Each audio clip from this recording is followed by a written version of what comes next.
আসসালামু আলাইকুম, welcome back to my channel cooking channel by Sonia. আজকের আয়োজনে থাকছে খুবই সিম্পল একটি রেসিপি, সজনে আম দিয়ে ডাল। পাতলা সজনে আম ডাল অনেকেই রান্না করতে পারেন, যারা রান্না না করতে জানেন তাদের জন্য আজকের এই রেসিপি। সাথে থাকবে কিছু টিপস অ্যান্ড ট্রিক্স। চলুন তাহলে মূল রেসিপিতে যাওয়া যাক। রান্নার জন্য নিয়েছি হাফ কাপ মসুর ডাল, একটি কাঁচা আম এবং 3টি সজনে ডাঁটা। এখন ডাল পানিতে 20 মিনিট ভিজিয়ে রাখবো। আসলাম 20 মিনিট পরে, ডালটা ভিজে টইমুর হয়ে গেছে, পানিটাও ঘোলাটে হয়েছে। সজনে এভাবে আমি ডাঁটা কেটে নিয়েছি এবং আমটাকেও পিস করে নিয়েছি।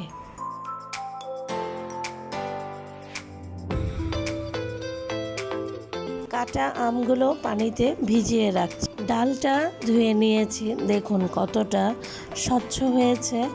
এখন রান্না করার জন্য একটি হাঁড়িতে নিয়ে নিয়েছি, দিয়ে দিয়েছি পর্যাপ্ত পরিমাণ পানি, সামান্য পরিমাণে পেঁয়াজ কুচি, হাফ চা চামচ হলুদের গুঁড়া এবং রান্নার রেগুলার তেল 1 চা চামচ। ঢেকে দিচ্ছি মিডিয়াম হিটে, ওয়েট করছি 30 মিনিট। আসলাম 30 মিনিট পরে, ডালটা সেদ্ধ হয়েছে। এখন লবণ অ্যাড করে দিচ্ছি। আর যে কোনো ডাল রান্নার ক্ষেত্রে লবণটা ডাল ফুটে আসলে তারপরে অ্যাড করতে হবে, তা না হলে কাঁচা অবস্থায় লবণ অ্যাড করলে ডালটা সেদ্ধ হবে না। এখানে আমি সামান্য পরিমাণে পানি অ্যাড করেছি, তবে যেহেতু পাতলা ডাল আর পানিটা ফুটন্ত গরম পানি।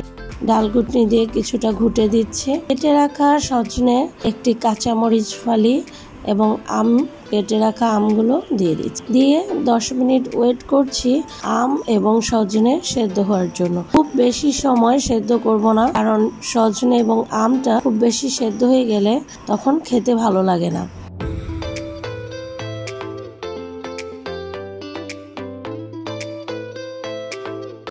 অন্য একটি চুলায় বাগার দেওয়ার জন্য এখানে 2 টেবিল চামচ রান্নার রেগুলার তেল, সামান্য রসুন কুচি এবং পেঁয়াজ কুচি ভেজে নিচ্ছি।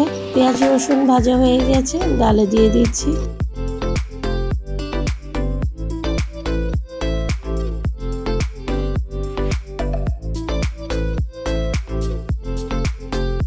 এখন প্রায় আমার এই পাতলা ডাল তৈরি হয়ে গেছে। সামান্য পরিমাণে ধনিয়া পাতা কুচি দিয়ে আমি চুলা থেকে নামিয়ে নিচ্ছি। আমি এই ক্ষেত্রে চুলার তাপটা বন্ধ করে দিয়েছি, যেহেতু ধনিয়া পাতা দিয়েছি। চুলার তাপ দেওয়া হলে ধনিয়া পাতার কালারটা নষ্ট হয়ে যাবে। তৈরি হয়ে গেল পাতলা সজনে আম ডাল। আশা করছি রেসিপিটি আপনাদের কাছে সহজ লাগবে এবং ভালো লাগবে। আর যারা এই ডালটা তৈরি করে খান নাই, এই গরমের মৌসুমে একবার হলো ট্রাই করে দেখতে পারেন। ইনশাল্লাহ নিরাশ হবেন না। খুব অল্প উপকরণে অল্প সময় ঝটপট তৈরি হয়ে যায় একটি মজাদার রেসিপি। আর ট্রাই করে কেমন লাগলো লাইক কমেন্টসে জানাবেন। সবাই ভালো থাকবেন। আল্লাহ হাফেজ।